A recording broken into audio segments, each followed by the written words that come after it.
Hello students, welcome to the e-learning platform of Dr. Bapuji Salunkhe Institute of Engineering and Technology Kolhapur. My name is Viren Bhirdi and I am the head of Mechanical Engineering Department. I will be teaching you the subject Mechanical Engineering Materials having subject code 22343. Before actually starting the syllabus, let us have a look at the teaching scheme devised by MSBTE. As can be seen from this competency, this course is basically designed to help the student to be able to use relevant mechanical engineering material in different applications. म्हणजे काय तर वेगवेगळ्या वस्तूंसाठी आपण वेगवेगळे material वापरत असतो. जसं की खुर्ची बनवण्यासाठी आपण लाकूड वापरतो, पेन बनवण्यासाठी प्लास्टिक वापरतो, गाडीचे टायर तयार करण्यासाठी रबर, गाडीची बॉडी बनवण्यासाठी पत्रा, तर गाडीतून समोरचे दिसण्यासाठी काच वापरतो.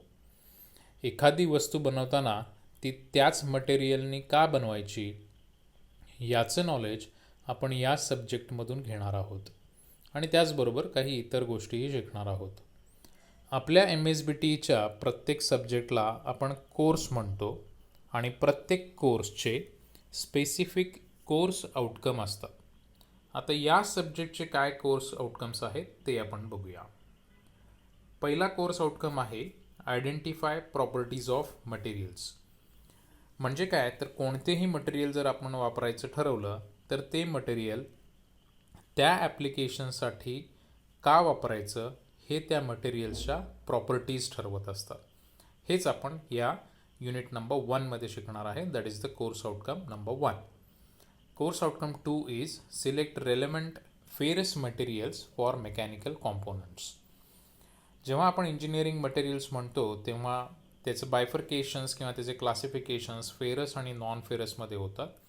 त्यातलं पहिला जे आहे फेरस मटेरियल्स ते आपण युनिट नंबर 2 मध्ये शिकणार आहे. आणि कोर्स आउटकम 3 आहे select relevant cast iron for the engineering application. Course outcome number 4 that is D is use non ferrous metals for mechanical components. E is suggest relevant advanced materials for mechanical components. मग या advanced मटेरियल्समध्ये nano materials, smart materials असं आपण शिकणार आहे. आणि शेवटचा course outcome आहे select relevant heat treatment process. हे 6 कोर्स आउटकम्स या पर्टिक्युलर सब्जेक्टसाठी आहेत. आता या कोर्सचं टीचिंग आणि एक्झामिनेशन स्कीम आपण बघूया. या सब्जेक्टला थेअरीला 70 मार्कांची एंड सेमिस्टर एक्झाम आहे. The interesting part about the theory exam is the exam is going to be online. That is consisting of multiple choice questions, wherein you will be given a question and there will be 4 options below that and you have to choose the correct one. Theory PA मध्ये 30 mark आहेत, ज्याच्यामधले 10 marks हे micro प्रोजेक्टसाठी आहेत आणि 20 mark हे तुमच्या 2 class टेस्टची average असणार आहे. सब्जेक्टच्या प्रॅक्टिकल एंड सेमिस्टर एक्झाममध्ये 25 मार्कांची एक्सटर्नल एक्झामिनेशन होणार आहे. याचाच अर्थ की प्रत्येकाने प्रॅक्टिकल्स हे सिन्सिअरली करणं गरजेचं आहे, कारण कुठल्या प्रॅक्टिकल कुणाला येईल काही सांगता येत नाही. प्रॅक्टिकल PA मध्ये 25 मार्क आहेत, जे आपल्या प्रोग्रेसिव्ह असेसमेंटमध्ये आपण कव्हर करणार आहोत. Moving ahead with the syllabus, let us see the syllabus for this subject. There are 6 units, जसं आपण COs मध्ये बघितलं होतं. त्याच्यामधला पहिलं जे युनिट आहे that is basics of engineering materials.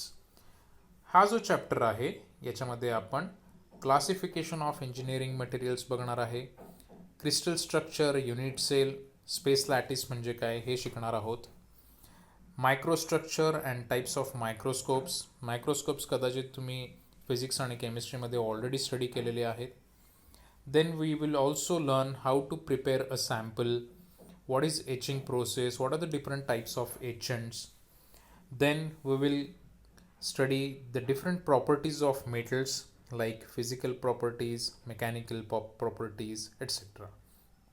आणि मग आपण 1.6मध्ये ब्रिनेल आणि रॉकवेल टेस्टर जे आहेत ज्याच्यातनं आपण एखाद्या मटेरियलचा हार्डनेस चेक करतो ते आपण शिकणार आहोत. ब्रिनेल आणि रॉकवेल हार्डनेस टेस्टवरती आपल्याला प्रॅक्टिकलसुद्धा करायचं आहे. Unit 2 consist of steels and its alloys. याच्यामध्ये आपण फेज म्हणजे काय, प्युअर मेटल म्हणजे काय, अलॉईज म्हणजे काय, व्हॉट आर सॉलिड सोल्युशन्स हे शिकणार आहोत 2.1मध्ये. आणि 2.2मध्ये आपण एक खूप इम्पॉर्टंट डायग्रॅम शिकणार आहोत ज्याचं नाव आहे आयन कार्बन इक्विलिब्रियम डायग्रॅम. आणि मग ही जी डायग्रॅम आहे ही आपल्याला डिप्लोमाला, डिग्रीला किंवा आपण जर मेटलर्जीमध्ये करिअर करणार असू तर त्यासाठी सुद्धा ही डायग्रॅम खूप इम्पॉर्टंट आहे.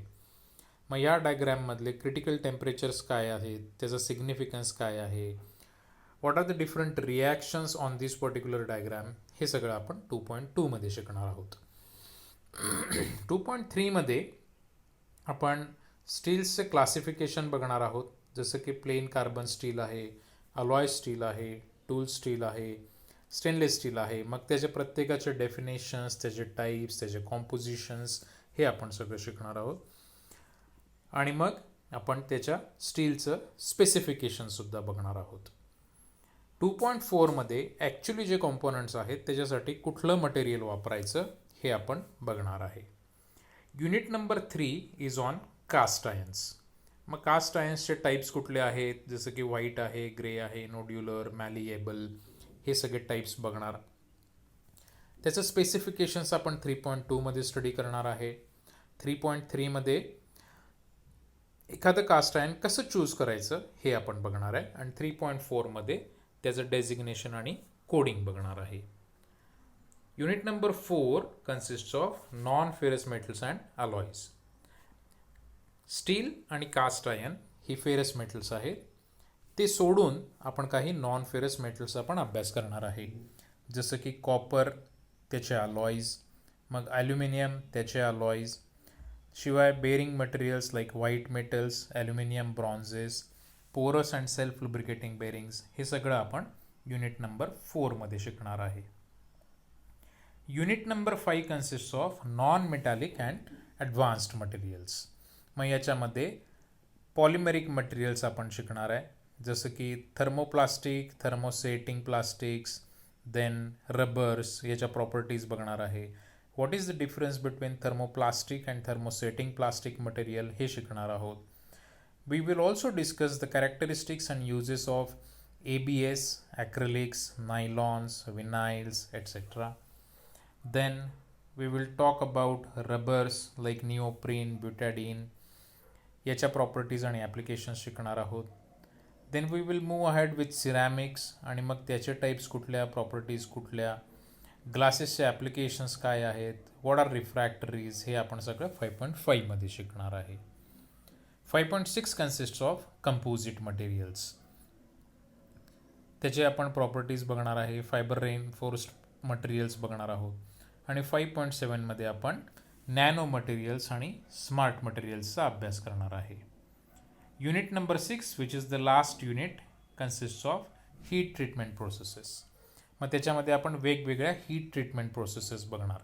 म्हणजे एखादी प्रॉपर्टी आपल्याला चांगली करायची असेल, एन्हान्स करायची असेल, किंवा एखादी प्रॉपर्टी आपल्याला कमी करायची असेल एखाद्या मटेरियलमधनं, तर त्याच्यासाठी आपण वेगवेगळ्या हीट ट्रीटमेंट प्रोसेसेस वापरतो. मग त्यापैकी ॲनिलिंग, नॉर्मलायझिंग, हार्डनिंग, टेम्परिंग या शिकणार आहे. मग त्याचे पर्पज, त्याचे टाईप्स हे सगळं येईल. 6.5 will cover case hardening methods like carburising, nitriding and cyaniding. And 6.6 will be about heat treatment furnaces, जसं की मफल फर्नेस आहे, बॉक्स टाईप फर्नेस आहे. हे आपण सगळं या 6.6मध्ये शिकणार आहे. So this is all about the syllabus that is for mechanical engineering materials. पुढच्या व्हिडिओ लेक्चरमध्ये आपण आपल्या सिलॅबसचा पहिला चॅप्टर सुरू करणार आहोत. Till then, stay home, stay safe and study well. Thank you.